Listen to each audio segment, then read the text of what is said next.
Good day, everyone. Today, we will explore the vibrant and meaningful traditional clothing of the Maguindanaon, one of the major Moro-ethno-linguistic groups of Mindanao. The word Maguindanaon means people of the food plains, referring to those who originally lived around the basin of the Pulangi River. Their clothing reflects their identity, rich in color, detail, and geometric artistry. In this documentary, we will feature the traditional women's attire, composed of the tinidto blouse and the malong, as well as the men's attire, which includes the lapi, the embroidered long-sleeve top, the sawal, the traditional trousers, and the kupya, the embroidered cap. Each piece is more than fabric. It is a representation of history, craftsmanship, and cultural pride. The Maguindanaon clothing is deeply rooted in their weaving tradition, especially the famous Inaul or Inaul fabric. Historically, the textile were woven using golden, earthy, and the bold colors, symbolizing royalty, dignity, and strength. The rich yellow and golds often represent prosperity, while the black and the brown signify the land and heritage of Maguindanao.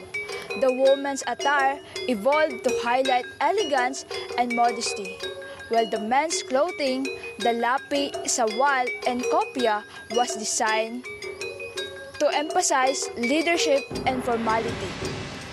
The men's traditional wear also showcases strong geometric element. On the lapi or the men's embroidered top, the sawal or trousers, and the kupya or the embroidered cap. We notice vertical rows of repeated motifs forming a pattern sequence similar to mathematical tessellations. The embroidered shapes include triangles, rectangles, and Turin patterns, a repeated V-shaped design made of intersecting diagonal lines. The borders are decorated with parallel lines, showing equal spacing, a basic geometric concept. The symmetry of the embroidery from the collar down to the hem and echoed on the kupya creates bilateral symmetry where both sides look identical. These designs are more than decoration. They represent discipline, order, and the Maguindanaon men's role as leaders and protectors. In the tinidto blouse and the malang of Maguindanao women, geometric patterns play a central role. In the malang that we can see on museum or at the museum, we can see some zigzag lines, in which in mathematics are some sequence of connected line segments that also are forming repeated, acute, and obtuse angles.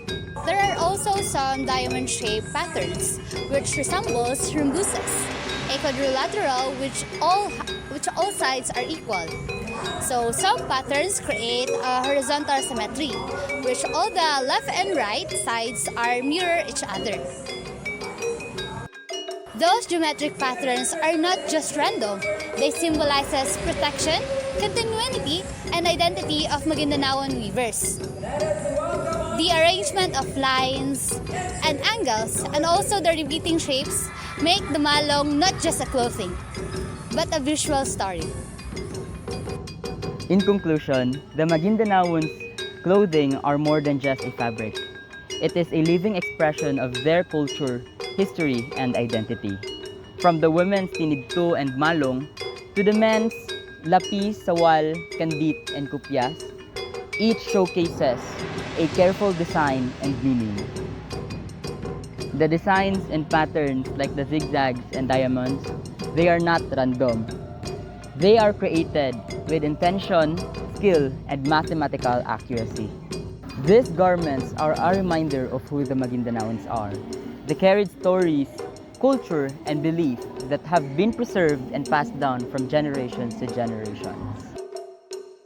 When we study their culture and their clothing, we do not only admire its beauty and colors, we also pay respect to the people who made them and the culture that they protect. Once again, thank you for watching our documentary, and may we continue to value the rich textile heritage of the Maguindanaon. Mabuhay!